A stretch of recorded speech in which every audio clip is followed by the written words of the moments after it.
that is pointed towards a file that's within our own file directory, right?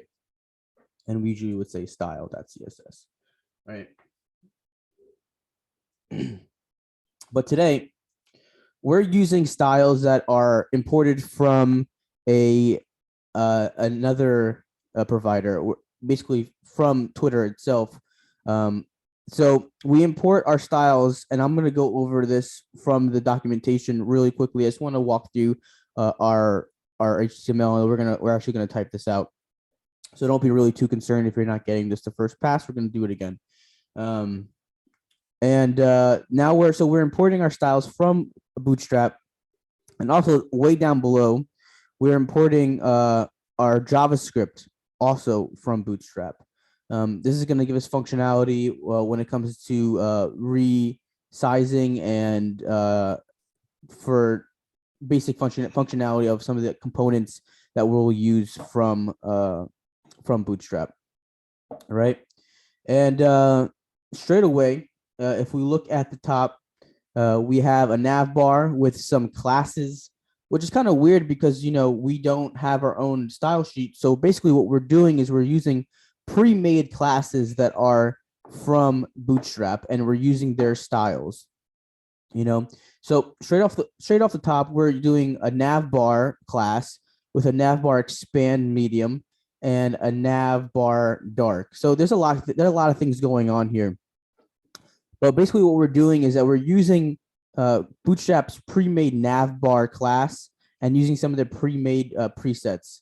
So we're basically saying that we want this in a dark style, to be expanded when it's medium, and to be a fixed top. These are a lot of the styles that would be writing by hand, but now Bootstrap has created pre-made classes for us to use.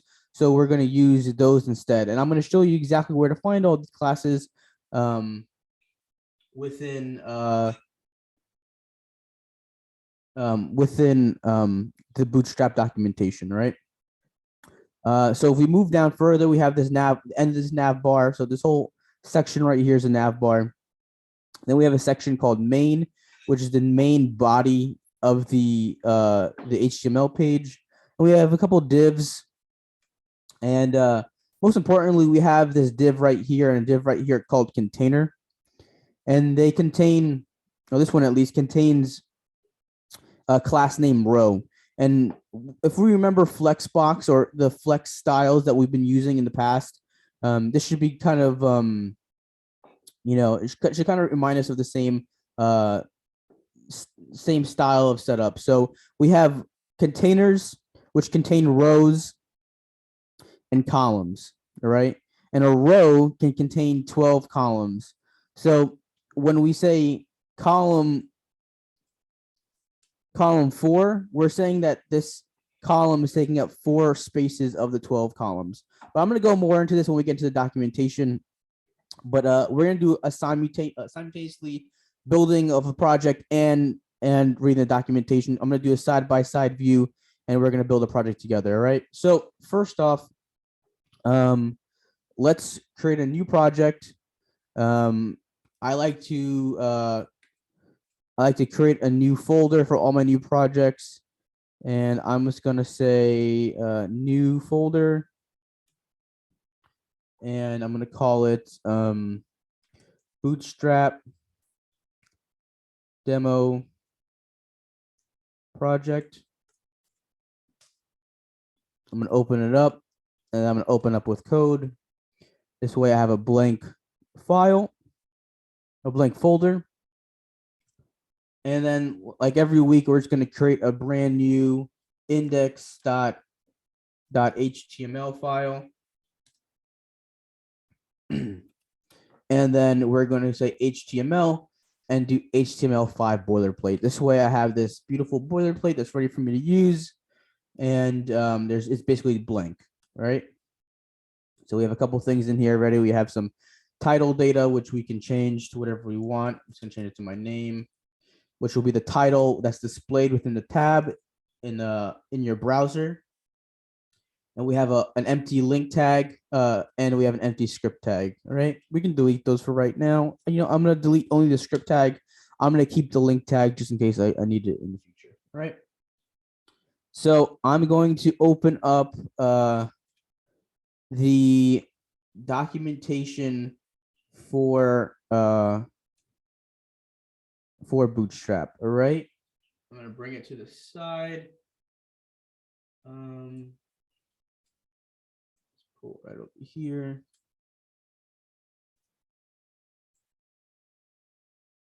Okay.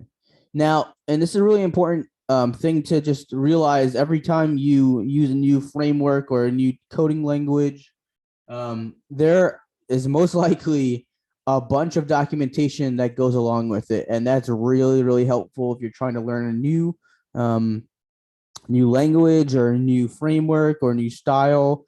There's a bunch of documentation just out there waiting for you to read.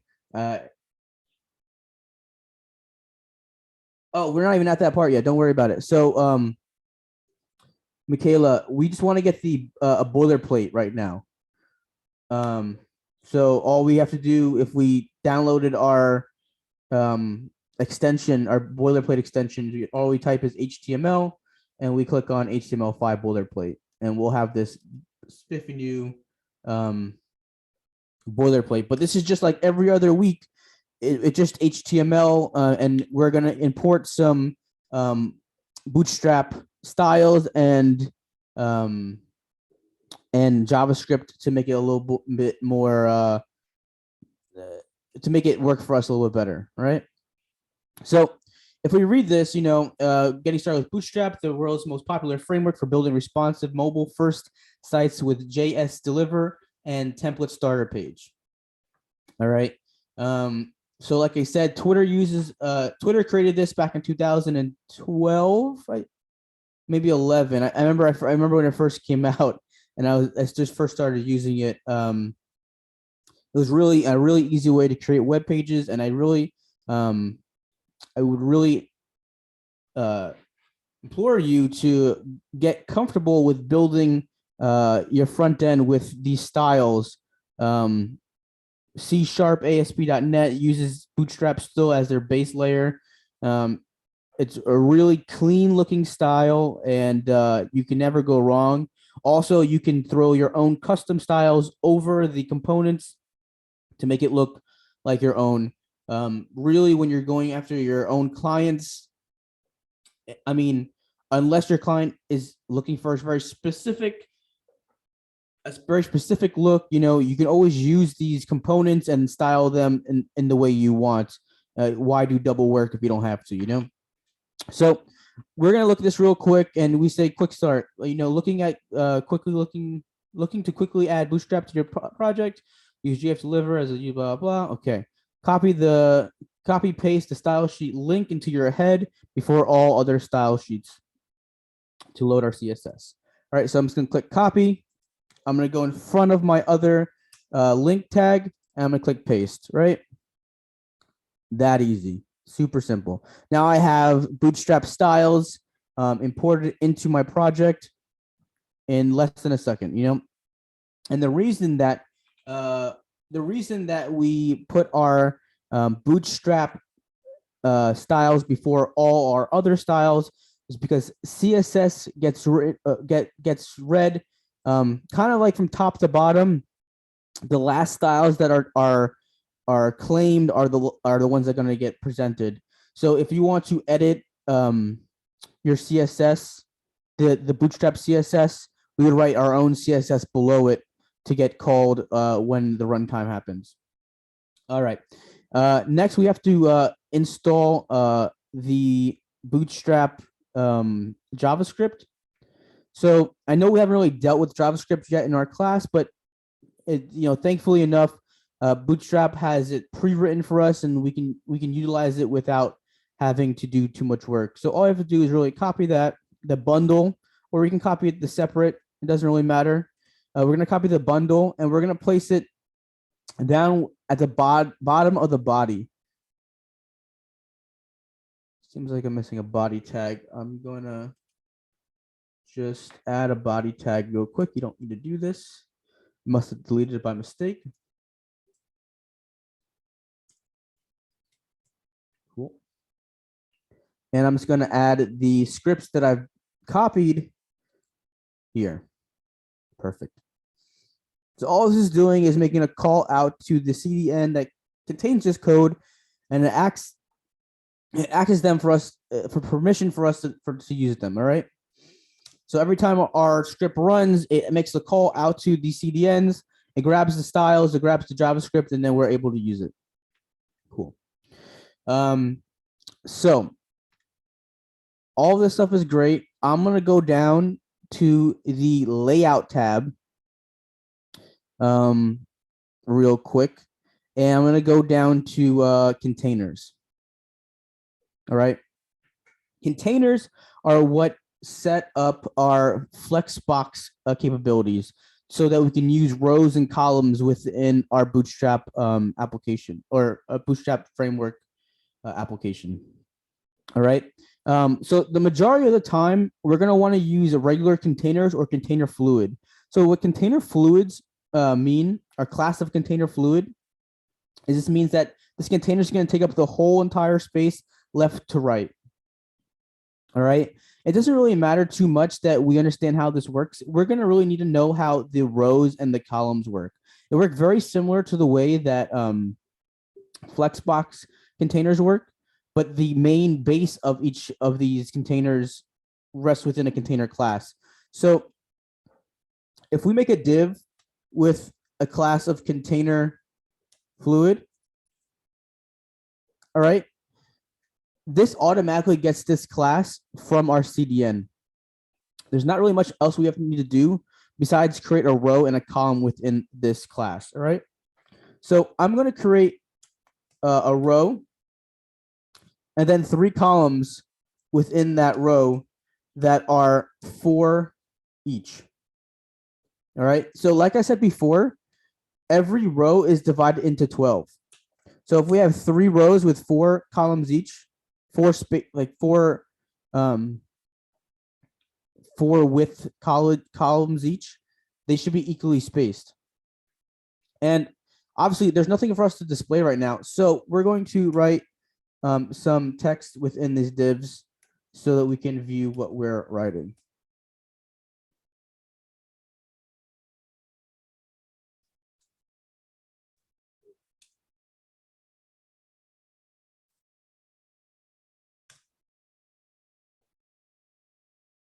All right, so now we see that we have 3 equally spaced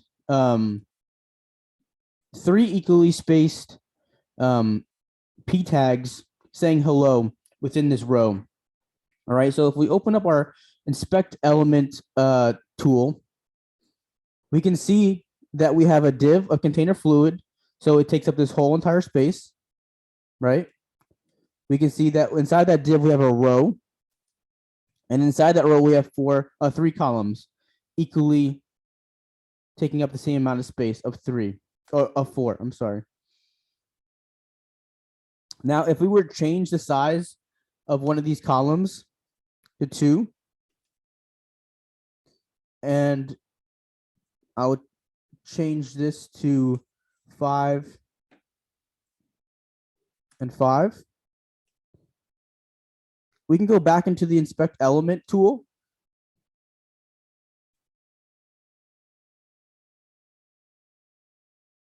And see that these columns have been easily resized. See, so this one takes up 5 widths, this one takes up 2 widths, and this one takes up 5 widths. Cool. So this is a really easy way to start using columns and rows compared to the old Flexbox way, where we had to state if a direction was flex direction was column or flex direction was row, how to align everything. It kind of uses the same exact syntax without having to create a whole new style sheet. All right. So I think the first thing that I would personally want to do is create a nav bar. That's kind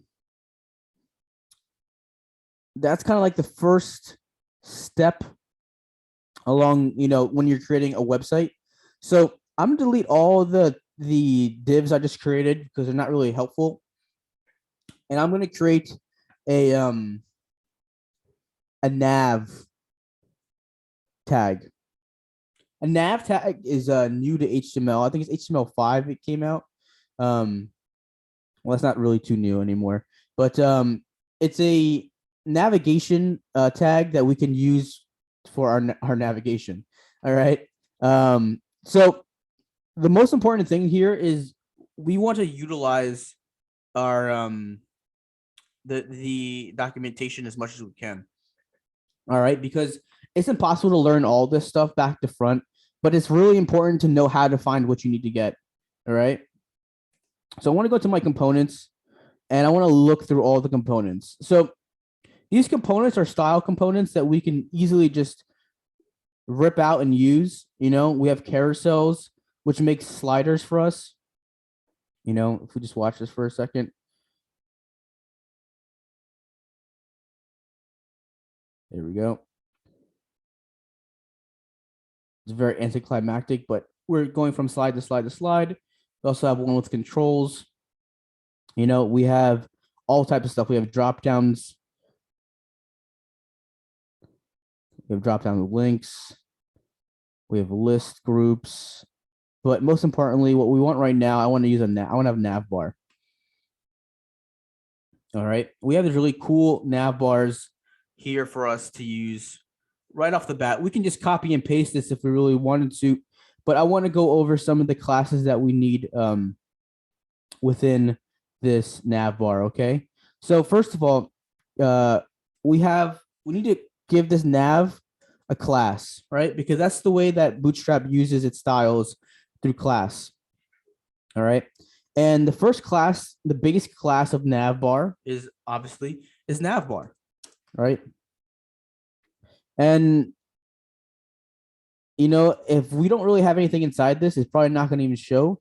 So let's place a tag within this navbar, and we'll just say we'll just put our name for now. You know, I'm not very creative. I'm just going to give that a class of navbar dash brand. And what that is it like embosses, gives it a little bit different font style to our navbar. And it will give us the ability to style it a little bit differently than the rest of our items within our nav. All right. So we have a nav bar. It's not really that impressive, but we can add some extra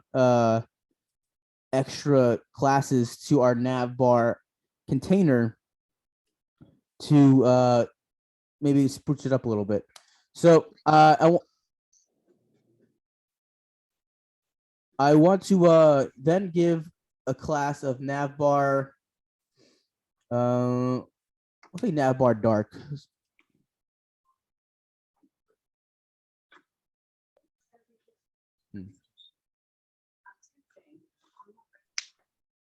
Background.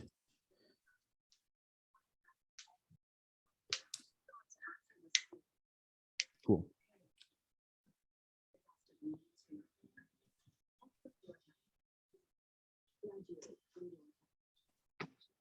Cool. So we can see automatically that I now have a nav bar or div, basically that's colored in a dark color. So we can really look at the full extent of all these colors. If we open up Bootstrap's utility menu and then we look under colors, we can see that they have a lot of color styles associated with the package, and we can use these, you know, as we see fit. Also, we can create our own color styles if we just write our own CSS, but these are kind of helpful to keep us on track or on brand with Bootstrap's style packages. All right. So we have a nav bar, right? We have a navbar brand, which is an A tag that is especially it has special styles for nicer font, and it's a little bit bolder and special font pretty much. All right. We can also, put a nav bar like a link. We can put nav links pretty much inside of our nav bar that will auto collapse, and we could do that. We can see that right here. Pretty much this whole div is a collapsible nav bar collapse. So we're going to really focus on this, on these classes that are given to us by Bootstrap. All right. So first, we're going to create a div with a collapse style or collapse class, and we'll also give it a navbar collapse. All right. Then we want to put a UL like we were before, an unordered list within the navbar. Right. So we're gonna put an unordered list, and we're gonna give it a class of navbar nav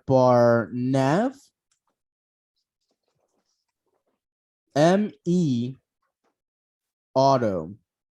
I don't know if I really want to do that. Actually, I'm just gonna say m auto instead. So what this states is the margin margin is automatic. So what MB2 means is that margin bottom has two in this case is I think it's rems, but it automatically assesses the style around it and gauges it. So it has a 1 through 5 scale, so you can play around with it a bit. And then we also have an MB large 0. So what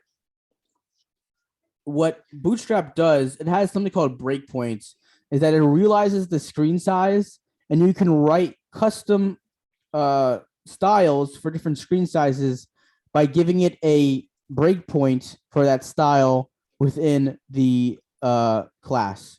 Right. So if I wanted the margin bottom to only be for styles that are above medium screens, I'd write MB dash MD medium dash 2. So that states for every 2, for every screen size that's larger than for every screen size that's larger than let's see 768 pixels, then we'll have this style available. But anything smaller than that, this style will be taken away.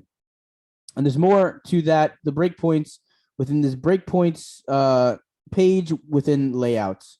All right. So I'm gonna go back to nav, so we can continue to build out this nav bar. So I'm gonna add some list items with the class of nav item,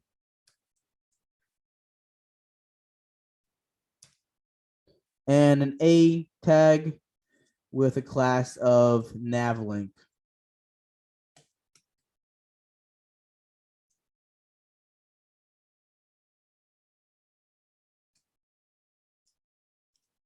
Cool. And I'm just going to call this home. I'm just going to copy and paste this a couple of times so I don't have to rewrite it. And I'm just going to say this is contact and this is shop. And we're going to see where we're at and see if we can make some adjustments.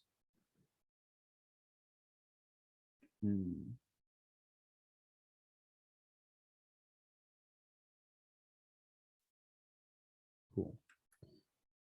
Not cool. So I'm going to take this back a bit. I'm going to delete this.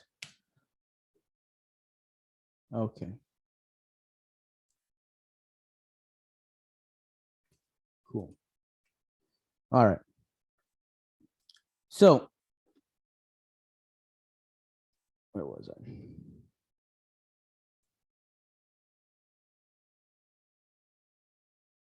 Cool.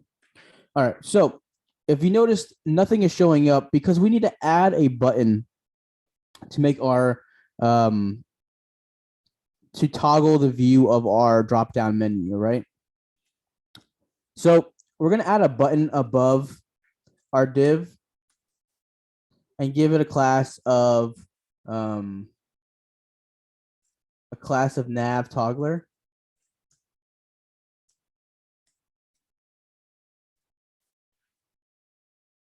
And you're probably wondering how would you remember all this stuff? You wouldn't. You would just read the documentation and you'd go step by step. You would remember the basics. But you kind of just gotta take what you need, and I'm just gonna copy some of this stuff just because it's gonna probably take me a little bit to write all this.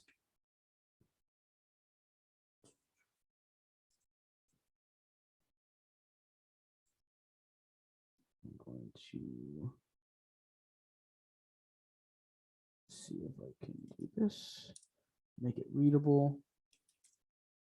Cool. So we have a lot of things here. A lot of area controls. Basically, what's most important here is that we want to find this BS target. All right. This BS target is looking for an ID to expand and to close. All right. So we need to give our BS target. We need to give our target an ID. So I'm gonna say I might as well just use this. It's already here. Doesn't have to be. I mean, doesn't have to be this exact one, but whatever it is has to match within the target space. So now we have this nice, super simple drop down menu. All right, and I think I want to give this.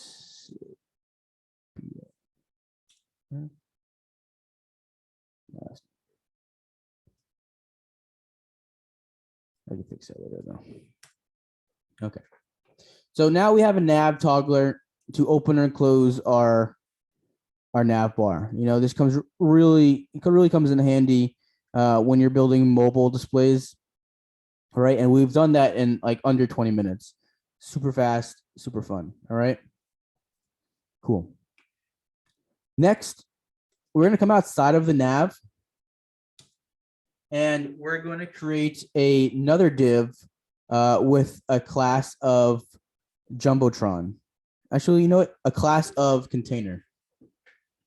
So I'm going to say container.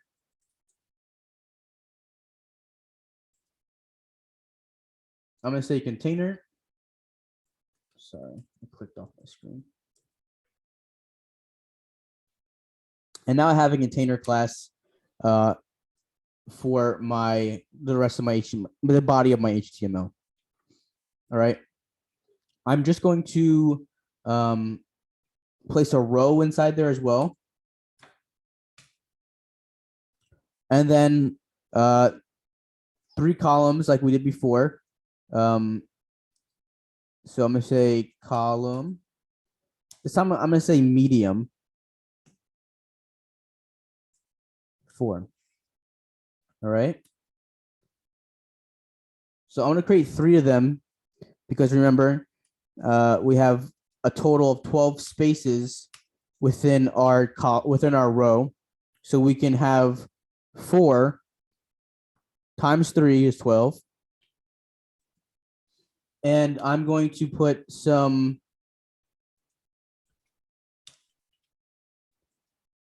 lorem ipsum, basically is dummy text within this space, all right?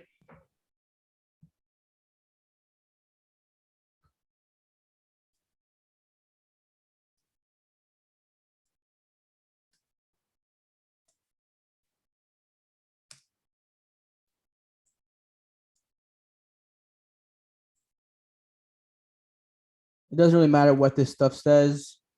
It's Latin. We use it as dummy text. and you can literally write whatever you want. If you want me to copy some lorem ipsum for you to use as dummy text, I can do that for you as well. Or I'll put it inside the chat, so you can just copy and paste it within your own project. So we have some lorem ipsum, and I really don't like the way that it sits, how close it sits to the top of my my nav bar. How would I space this away from the top? Does anyone have an idea?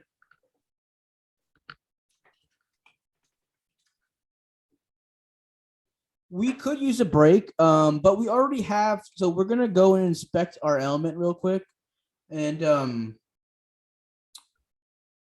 we see that we have space around the outside, the left and the right of that that container. Does anyone know what that's called? The space, that brown and green space between the outsides of our container? Excellent. Margin. So does anyone want to have a guess, or what about this? We're gonna find how to add margin to our containers. I said it a little bit earlier, but maybe we didn't hear it. We're gonna go into our utilities within Bootstrap, and we're gonna go into spacing, margin and padding. Awesome. So where property is one of M for margin, P for padding, where the sides of one is T for top, B for bottom, S for start, E for end, X for left to right, and Y for top and bottom. That's a lot. That's kind of a lot to take in, right? I'm gonna show you how it works in just a second. And then we have sizes 1, 2, 3, 0, 1, 2, 3, 4, 5, right? Right. So let's say I want margin top. I want five margin top. So I'm gonna say MT dash 5. And now it's giving me margin top of 5. And I think that's 5 rems, if I believe, if I'm correct. The body.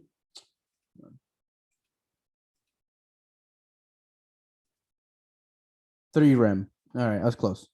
But we can add and subtract from this. I mean, we can't add. 5 is the max, but we can go from any number from 0 to 1,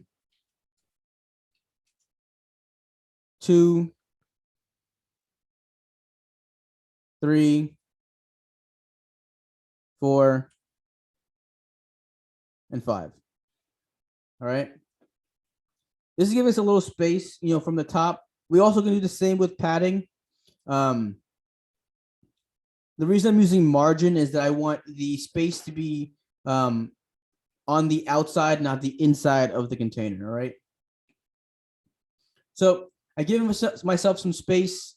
Also, let's see if I can just resize this real quick to show you the capabilities. See, once we get underneath this medium breakpoint,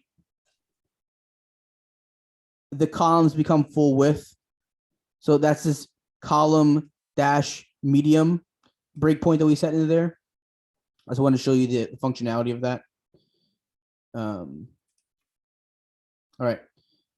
So next, we're gonna add some buttons to these, because usually, we would see these kind of like below, like on this screen here. We would see them below a main landing page, and we would see these click here to redirect our users to maybe individual stories or products. We can add those in. We can add a couple things in. So we'll probably do to add a heading. Maybe we'll add an image, and we'll add a button. All right. Oh, sorry about that. Cool. All right. So, what we're gonna want to do is we're going to want to find components, all right? And we're going to want to go to buttons. That's pretty easy, right? So we're going to use the buttons that they give to us. And we see that each one of these has a color palette that goes along with the button class, all right?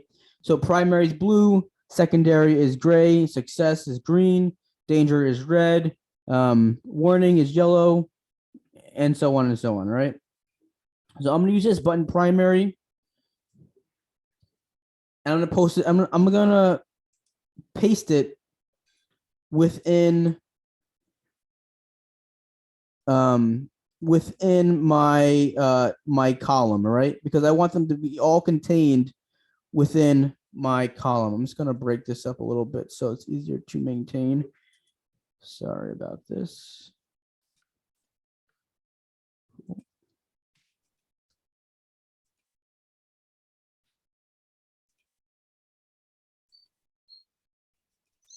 Cool. All right, so I'm just gonna place this button within our column. Perfectly set. I'm just gonna give it some different text. We can do that by changing the text within the tag. So I'm gonna say learn more.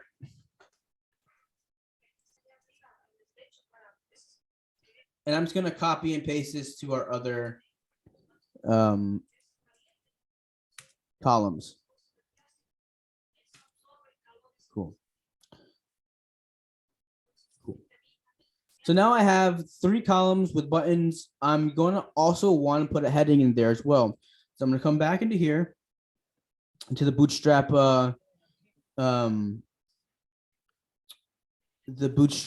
documentation. And I'm going to look for, I'm going to search documentation for headings. Cool. So headings are pretty simple. They just have different classes depending on what size you want. They're pretty much the same. I don't think there's really any advantage of using the specific H1 class opposed to putting an H1. So I'll be using an H1, but I really want to use this display class, right? It changed the size of my heading, and I really want to use this display 5, and I'm gonna use a class of text muted as well. This way it gives me like a gray vibe that I'm going for right now, right? So I'm gonna put an H1 at the top of my column. I'm gonna give it a class of display 5 and text muted. All right, and I'm gonna say I don't know, shop here.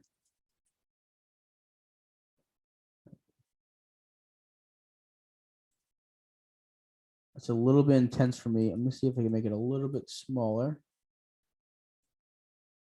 Go display 6. Okay, I'm cool with that.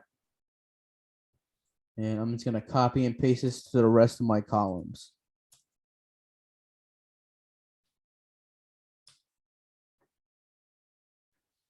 Cool. Lastly, I'm gonna search for documentation for images. So we see that we have a thumbnail class. We have an image fluid class, right?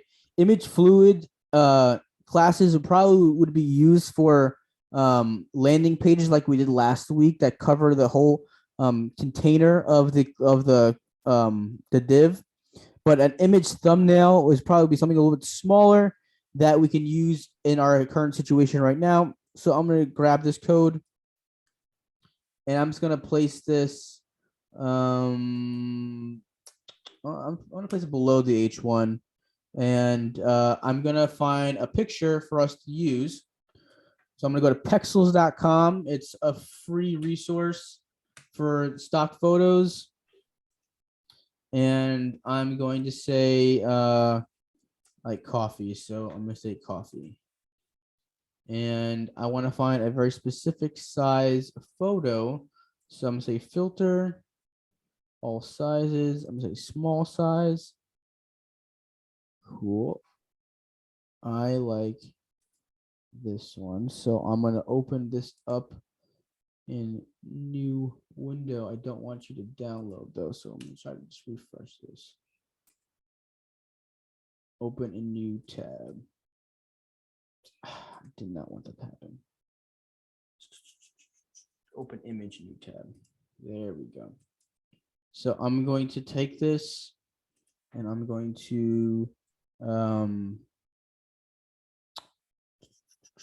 bit.ly this.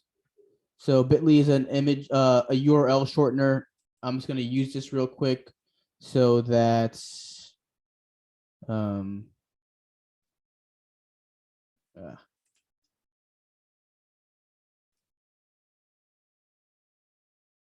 so that I don't have this long URL. And I'm gonna post this inside the cool. I'm gonna post this inside the chat so we all can use this if you really wish. Cool. So I'm gonna copy and paste this a couple of times. So we have the uniform look. Cool. Now we have a couple different images for shopping, and we have these these buttons that can redirect us to different pages, right? Maybe lastly, we have a couple of minutes left, so maybe we'll make a Jumbotron, which is basically just a landing page like we did last week. So between the nav and the div that we just created, I'm going to create another div, and I'm going to call it container fluid.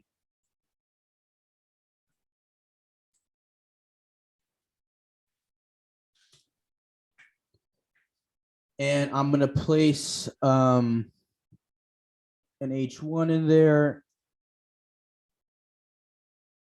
I'm going to place an H1 in there. I'm going to give it a class of display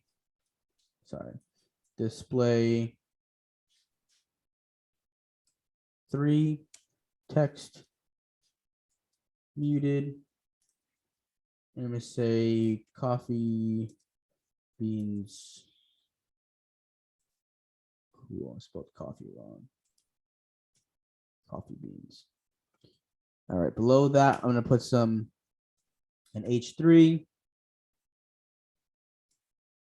for like a tagline. H3. And then put a class of display 5, 6 maybe. And also text muted.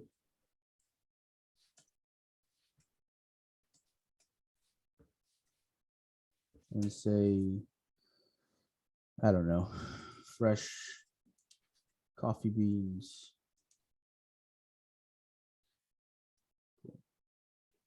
So, we got a couple things going on here.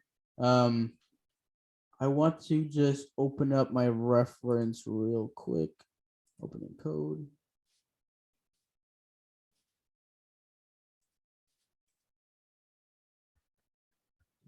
What?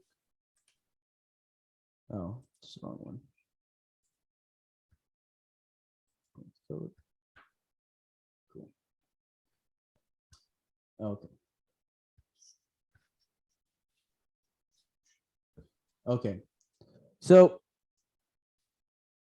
I'm just going to use some of this code over. It's not really that important. All it is that we're adding is a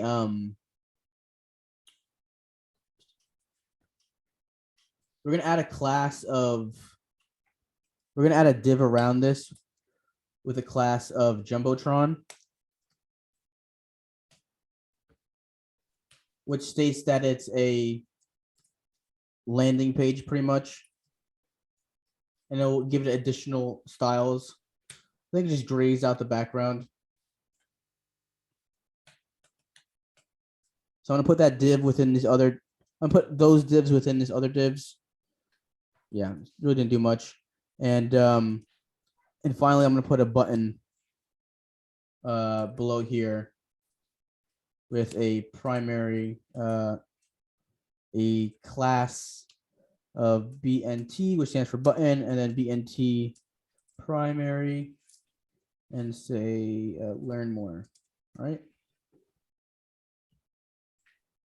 All right, it's kind of bland, but we can start by maybe adding some margin around the whole entire item, give it a little bit of space. It's a little bit better. And we can give it a background color, maybe. Let's say BG. I don't think that's gonna really be great. Yeah, that's ugly color. BG light, which is pretty much just gray. Okay. So now we have like a really basic, I guess, e-commerce front end. Maybe next week we can go on and learn how to install this carousel, which if we want to just do it real quick, you know what? We got a couple minutes. Let's do that instead. All right. So I'm going to delete the Jumbotron that we just created. I'm going to install this carousel instead. So we have a couple things going on here. We have a div with a class of carousel and slide, and a data BS ride of carousel. Okay. So, I mean, hypothetically, you could just copy and paste this and edit the sources, but we're going to type it out piece by piece. So number one, we're going to want to create a container div for this carousel. So I'm going to create a container, and then I'm going to create a carousel div with the name of carousel slide. I don't know if that's going to work. Yeah, of course not. Carousel. I'm going to come back here and write slide. And then I'm going to give it a data BS ride of equaling slide carousel. So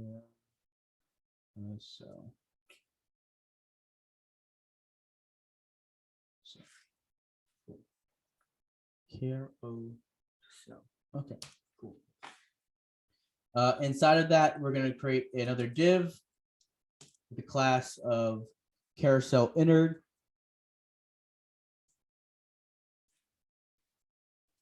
Carousel dash inner.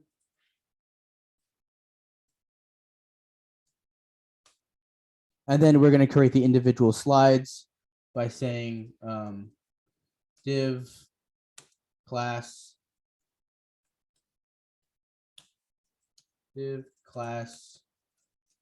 carousel item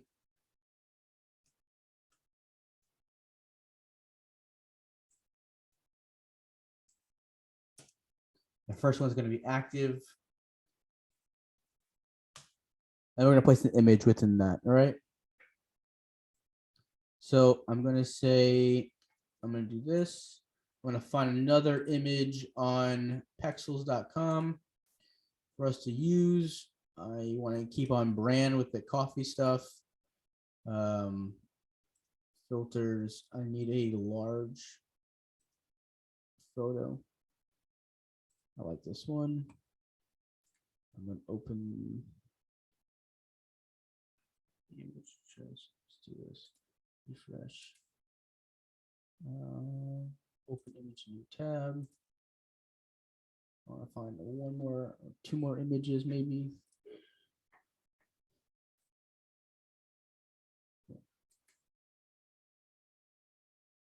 Open image, new tab. Cool. So I'm going to just do a real shortener. I'm just going to copy and paste this into the URL shortener because long URLs are just nasty to look at. Cool.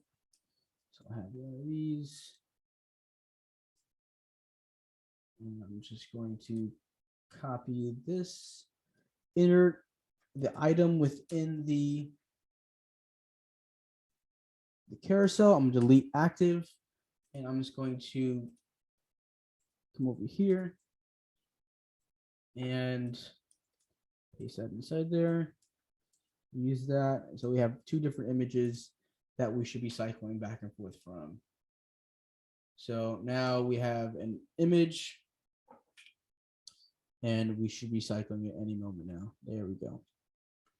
And it's, comparatively to building a slider with HTML and JavaScript, this literally took us, 2 minutes. We can add a little bit margin to the top. So I'm going to say this container needs margin top 5. Cool. And basically we just shelled out, a framework for a website in under an hour, and it should be mobile friendly. So I'm going to take it to here. Cool. So this is what our website looks like on mobile. Totally able to use. Everything adjusts properly. And, if you did this all by hand code, it probably would take you at least half the day. So this is really the reason that we use frameworks like Bootstrap. It helps us to build and prototype websites super fast. There's also a bunch of pre-made templates that you can use. So, like I try to tell you guys every semester, find your own customers. So if you go to Upwork, gonna log in real quick. Google.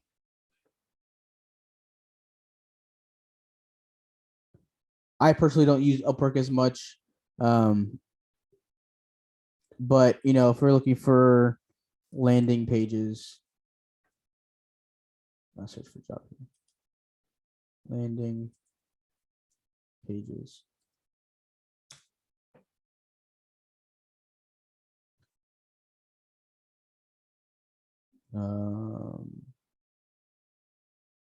Quick web page work. This is super low, but like $150.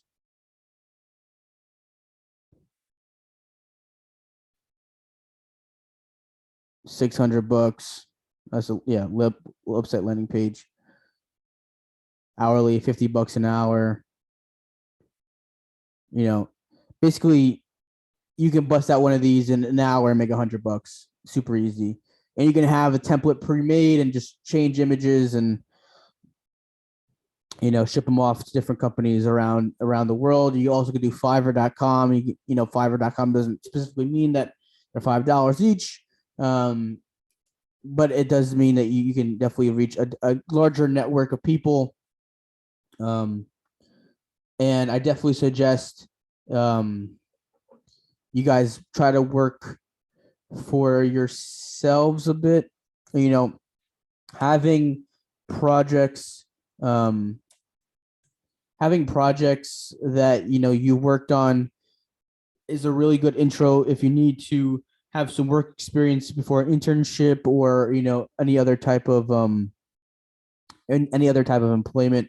If you do work for another company, it's exactly the same as you being hired and working there. So if you go, it's very easy to pretty much find these people.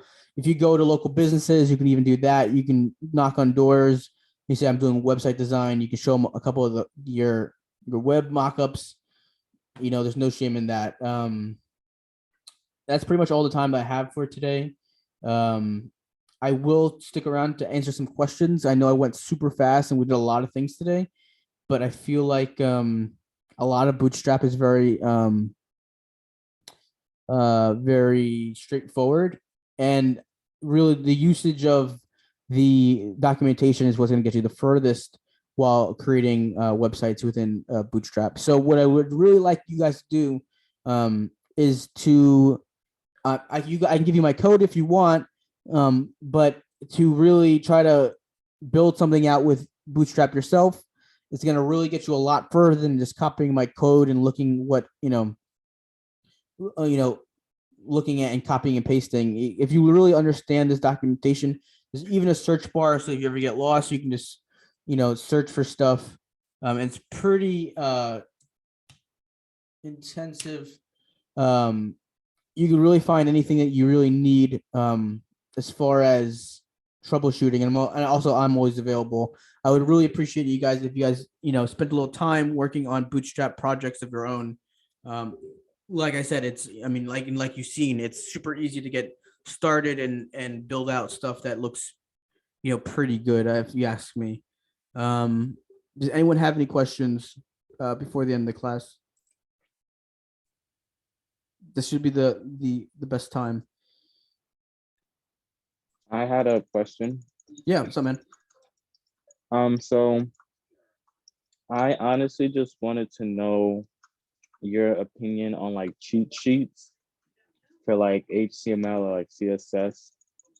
Would you recommend them for beginners, or would you just tell them to try to like remember it off the top of their heads? All right, I always say this: don't remember anything. It's pointless. It's not. This is not like school where they're gonna test you in that way. You always, for the majority of the time, you will have Google. You will always have cheat sheets. Use them. That's why I told you guys. I don't know if you're here for the first lesson or not, but I tell you guys to use extensions with snippets. To memorize all this stuff is really pointless. It's first of all, it changes on a regular basis. Number two, like it's not going to do you any good to remember it. It doesn't give you any advantage. You should know how it works, but that really only comes after like experimenting with projects. So I would say build projects, use the cheat sheet, and once you built a million projects, you won't even need the cheat sheet anymore. It doesn't make any sense.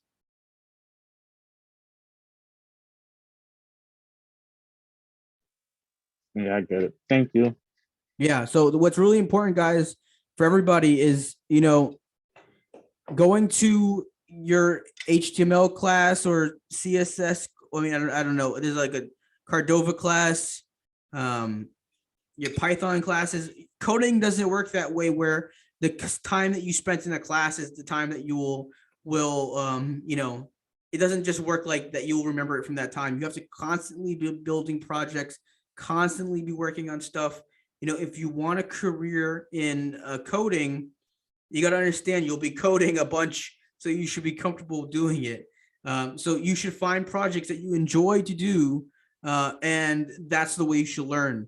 I don't think there's like a straight, rigid way. There's some basic syntax and understanding of the breakdown of like the HTML, but besides that, you should have fun with it and really try to build your own project. If they're broken, then they're broken. It doesn't really matter, and you can always start afresh, or you can come find me. I can start to help you troubleshoot. And also troubleshooting your problems is going to be about 50% of your coding. You're always going to run into problems, and it's really important not to get discouraged. It's tough. I understand it's tough. Believe me, I've been there. I'm still there. It's always going to be tough. It's meant to be a problem-solving activity. Yes, there's a lot of design involved and a lot of fun stuff. But at the end of the day, you got to kind of think about how you want to do projects, how you're going to build stuff. And the only way you're going to do that easily is by constantly doing it, so like I say, always build projects. Does anyone have any projects that they're working on right now that they want to talk about?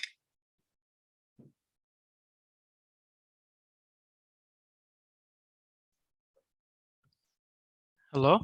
Hey, Can you hear me? yeah, I can hear you. Okay, I wanted to show something. Because I was in the software engineering bootcamp thing. Yeah. I'm in it currently. I just finished like week 1. Okay. So I wanted to share some code that I learned in the first week. No problem. Let's do that. But I'm not finished with the project yet. No problem. No So, problem. I don't know if I can share. The host has disabled sharing, so I would need permission. Vanessa, can you allow him to share? Thank you. Okay. So I have this. We're using Replit. We haven't started with CSS yet. I think we started this week. Okay. So there's no CSS in this. So this is just pure HTML. Mm-hmm. I have a bunch of other HTML documents. Okay. I have the pictures organized here. I made the little favicon, even though it's just red, Yeah, but I that's still great. made it. So I have like 2 divs here. A background color, some heading 1 tag. And then these pictures are clickable. So like Okay. this one, take you here. Awesome, man. I have a div, some background images that's repeating. I have a button here as well. I don't know if you can see this. The we're going home. Yeah. Yeah, So it takes you nice. back to the home page.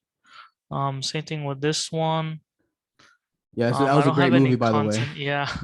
Yeah, It that's actually was. one of the best Dragon Ball Z movies I think that they made in a long time. Yeah, I think so as well.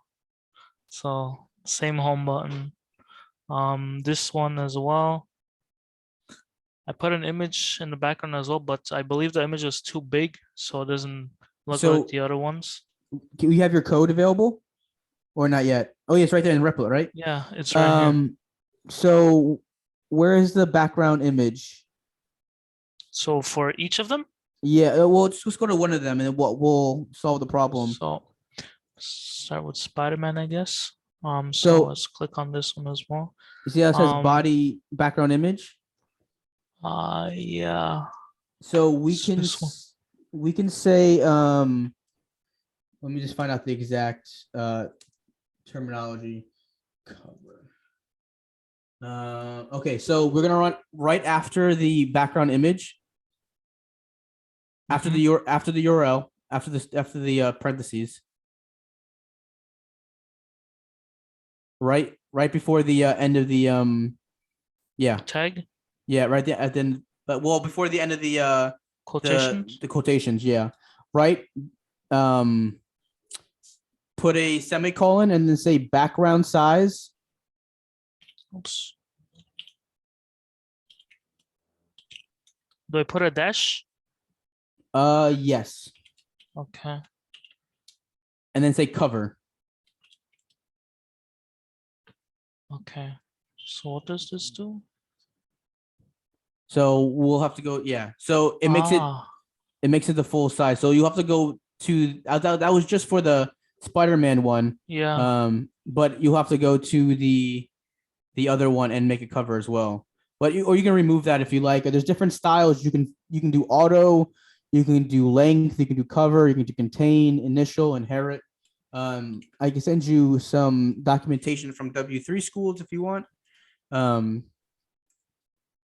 you go. Okay. That might help you out with that. It looks great, man. I really appreciate you working on this. And you probably have come across some problems, while building this and just had to solve, right? Yeah, so for example, with the favicon, Yeah. when I was referencing it here, where's href? Right here. Mm-hmm. So I had to figure out that the directory Yeah. to Yeah. tell it where to look. So it's fine if I access it with this piece of code in the index file, but for these files in the movies folder, You have to come outside of the yeah, movie I had folder. to use this thing, these 2 dots, to Mhm. tell the directory to go up one directory. One directory. Yep. Yeah, and then and then I can use the same code that I use to access this. That's great, man. But here's the thing. I would have never have gone over that. It's only through doing projects and having little hiccups like this where you can learn stuff like this. You know, you need to really just build your own projects like Mario is doing. And it's the only way to move forward as a software engineer. Because eventually nobody's going to be there to hold your hand when you have to build your own projects, right? Yes, I will always be around to answer questions, but it's best to work on projects by yourself so you get some real experience. And this looks great, Mary. You're doing a really, really great job. If you want, once you get it all done, I can show you how to host it for free. And or if you get stuck and you need any help through any projects, it really looks great. I actually did a similar project with I wanted to build a anime streaming site, so I built it, and it kind of reminds me of this. Yeah, I actually got the div idea from watching you because we didn't even go over divs in the course yet. Nice, man. I appreciate that. But, you should definitely try to use some Bootstrap if you can. Yeah, you know, I don't know how to host anything yet, so I might need help with that later. No problem, man. I use a website called Netlify. Pretty much, I could push anything up to GitHub and then host it from GitHub. It makes it super simple. All right, so I'll probably ask you that next. No problem. Meeting. Is anyone else working on any projects? This was great, Mario. Thank you. I really appreciate you showing this. No problem.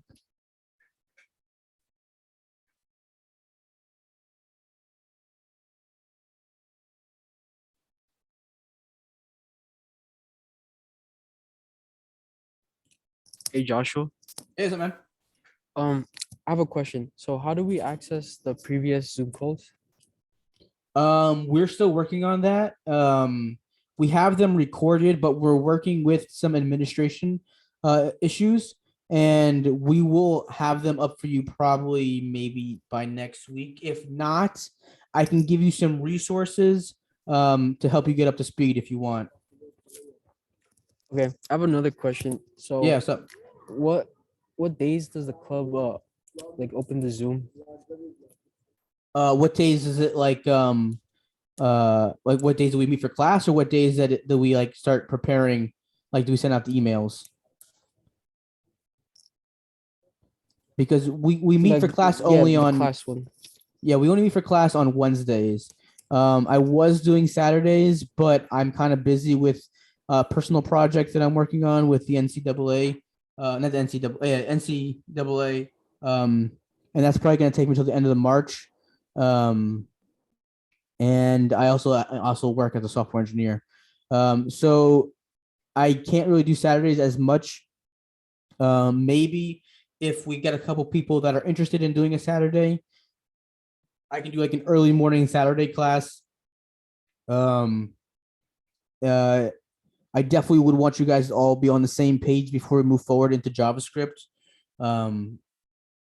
Things can start to get a little bit confusing at that point, and I kind of would want everybody to be on the same page.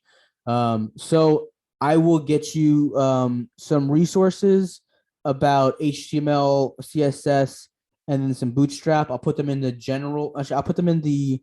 I think we have a resource page within or a resource tab within Discord.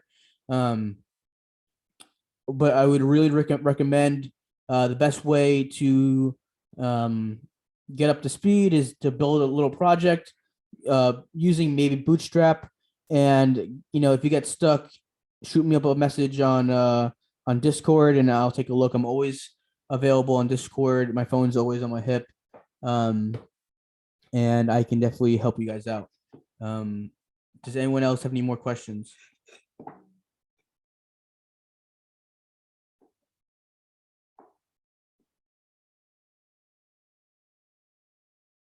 Yeah, Gabe. I really appreciate you guys showing up. Gabe, I appreciate you working on that project during the week last week. I will try to put out some more stuff before next class. I think we're gonna do another week of Bootstrap, and then we're gonna go ahead into JavaScript. Um, if you guys are interested in any other type of coding, I could. Yeah, Teddy. We're gonna be working on getting the recording. We will let you know probably through Discord, right? Yeah. Maybe I'll do a Discord one of these days. I mean, not Discord, a Twitch stream one of these days, with some extra coding stuff. I usually like to keep it different from the usual Bootstrap stuff that we're doing here. Sometimes we do like interview questions, or we'll do some Python or some stuff like that. But I kind of just asked you guys what you want to learn, and then I kind of free ball it like that. Any more questions before we all head out?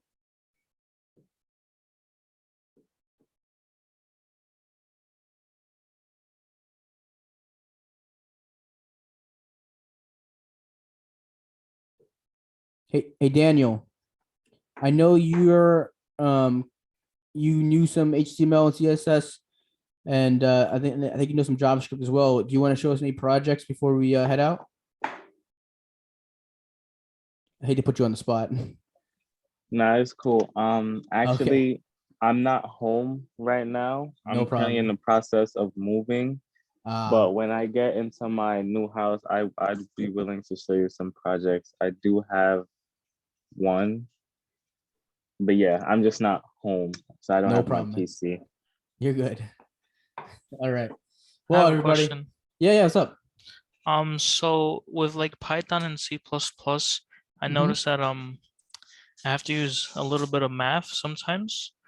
But when I'm using HTML and CSS, I don't really use any math, and I haven't tried JavaScript yet. So Yeah, so Python, Python, C++, C Sharp, JavaScript, these are all programming languages. HTML is not a programming language. It's a like a markup language. It's used for visual representation. CSS is also used as basically a crutch for HTML. So these are two visual languages, we'll say. HTML, JavaScript, C++, and Python are more functionality. I guess you can think about it in a math way, but we kind of use them to solve problems in a general sense. And I guess the way we're most used to doing that is with math, but they can do a bunch of things. Like currently, I'm using Python to predict March Madness basketball games. It does take math, but at the same time, it's more like we're grabbing information from different places and performing operations on them.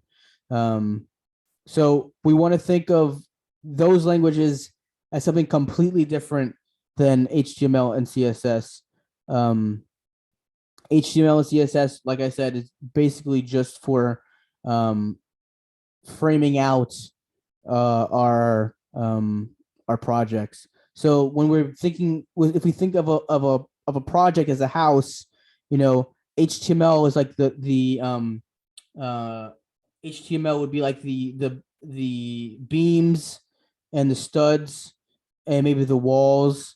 The CSS would be like the paint and the windows and all the little interior things. And like the JavaScript or the Python or the C++, they'd be like all the pipes inside the house that make the house function. So like, you can have a house, but if you don't have any pipes to bring you water or take away waste or bring you electricity, then the house is just kind of like a shell without all that stuff. So that's kind of the way we want to look at CSS. I'm sorry, C++, Python, and JavaScript. Does it make sense? yeah, it makes sense. All right, thank you. No problem.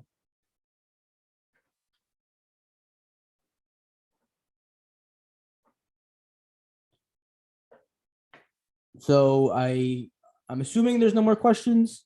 It's the last chance for this week. Also, you always can ask them through Discord. I really appreciate you guys showing up.